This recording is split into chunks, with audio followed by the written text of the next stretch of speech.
I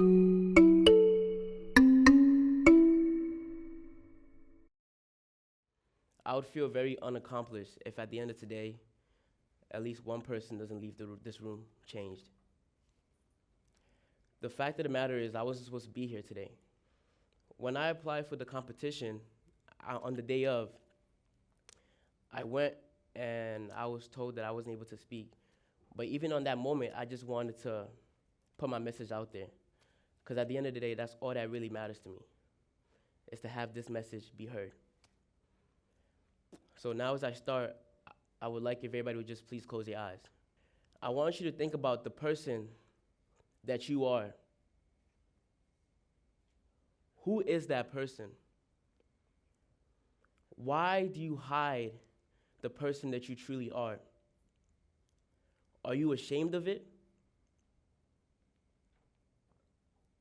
And if so, do you try to enforce self-change upon others when you're unwilling to do the same yourself? I want you to now open your eyes. So, my name is Kofi. I'm a freshman here at BC, and I'm originally born and raised in Ghana. And this is my first year on campus, and I lived on the MLE floor. Now, when I came into MLE floor, I was so ecstatic.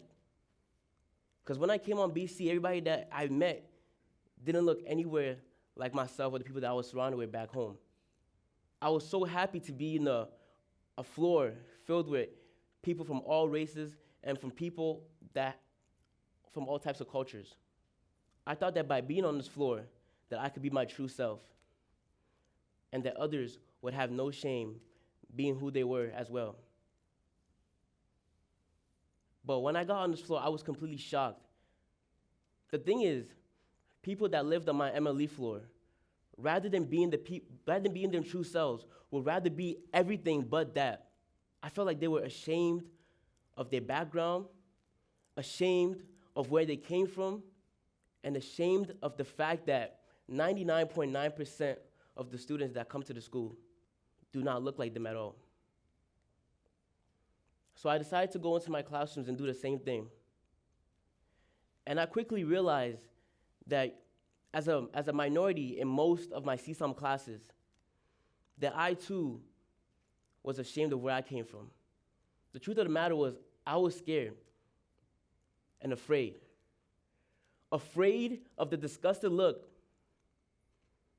that people would give me if I tried to give them a glimpse of my unprivileged background. I was afraid of what people would think of me when I would try to explain to them my low-income schools back home, or the many nights that my parents worked to put food on the table for me.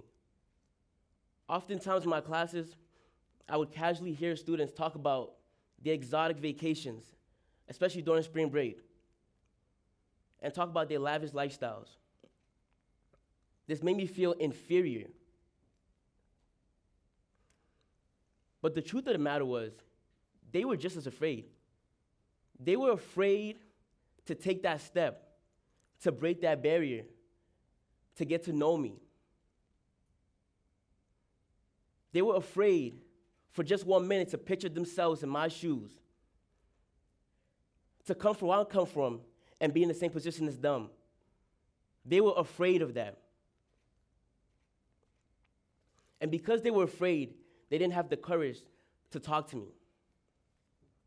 How many of you here today are afraid to talk to the person next to you?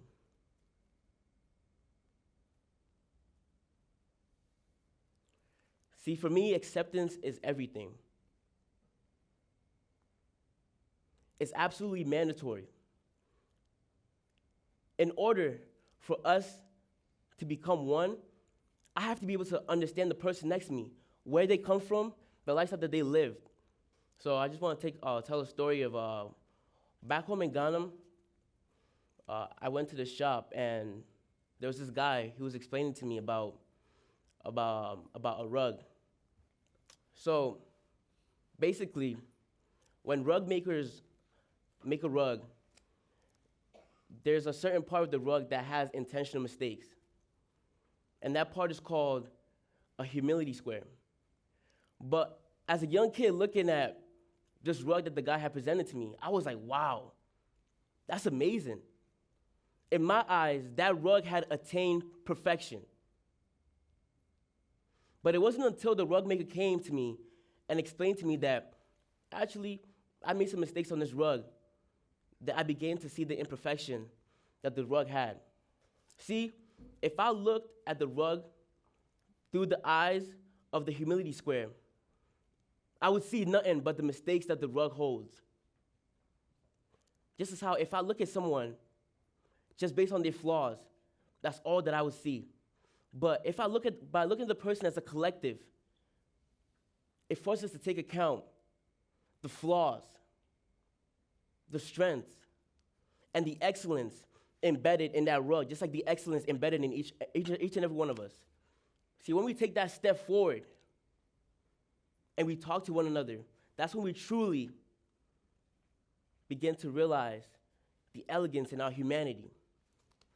So like I said, when I came on BC, I never felt like BC was a home for me.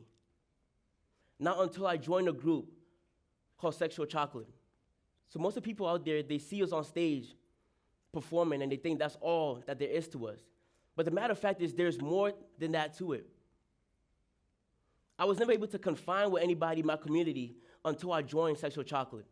And one of the best moments in the group was when I was hanging out with my friends Jake. He's in the crowd right there. And we was at the library and it was late night.